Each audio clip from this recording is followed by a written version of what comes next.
There was this homeless guy who lived at a rundown city train station. A ghost in the crowd, surviving off spare change and tired smiles. Every day, he walked through the rattling trains, hand out, voice soft, anything helps. One morning, while making his rounds, he spotted this tall dude.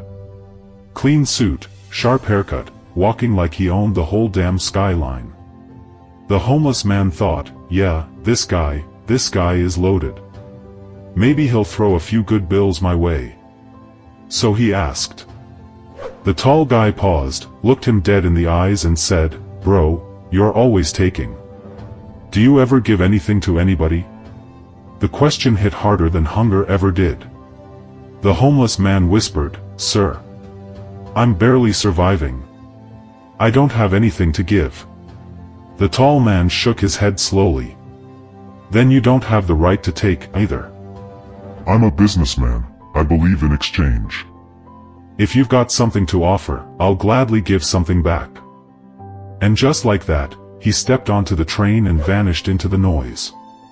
The homeless man stood there, frozen.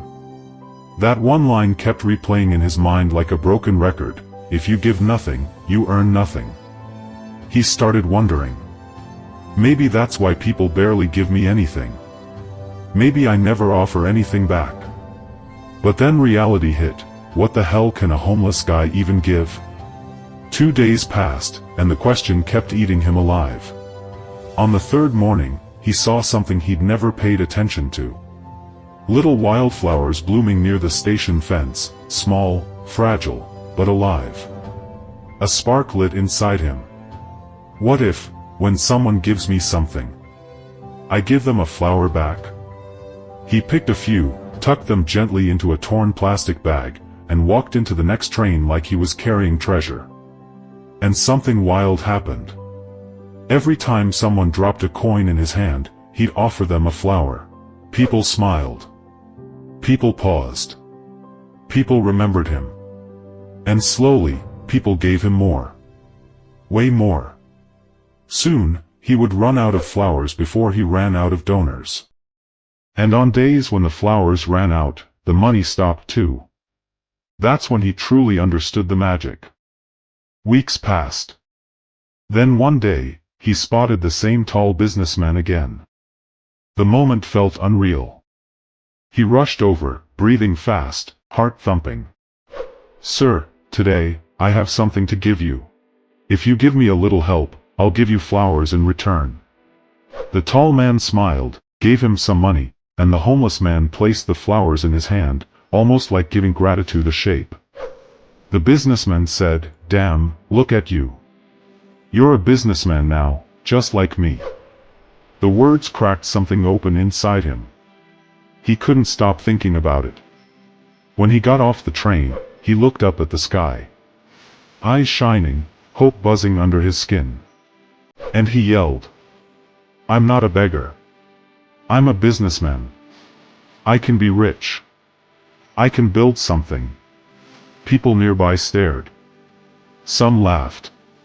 But he didn't care. Because his spirit finally woke up. The next day, he was gone. Months passed. Then one afternoon, 2 men in sleek suits boarded the same station.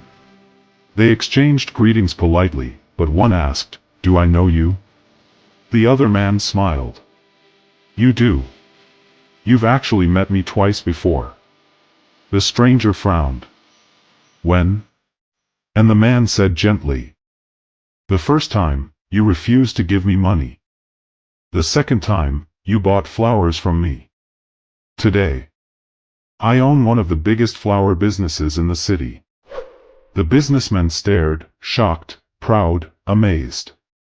The former homeless man continued, "The first time we met, you taught me the law of exchange. Give something, get something. The second time we met, you taught me who I really was. Not a beggar, but a creator, a provider, a businessman. People weren't giving me charity. They were paying for something beautiful. I wasn't a beggar. I was a small entrepreneur who didn't see his own worth yet. And once I understood that, everything changed. The two men shook hands like equals and walked out into the city, talking business like old friends. This story hits with one truth: your life doesn't change when your situation changes. Your life changes when your mindset does. The moment you stop seeing yourself as small, the world stops treating you that way. Success isn't out there somewhere. It's hiding inside the way you think about yourself.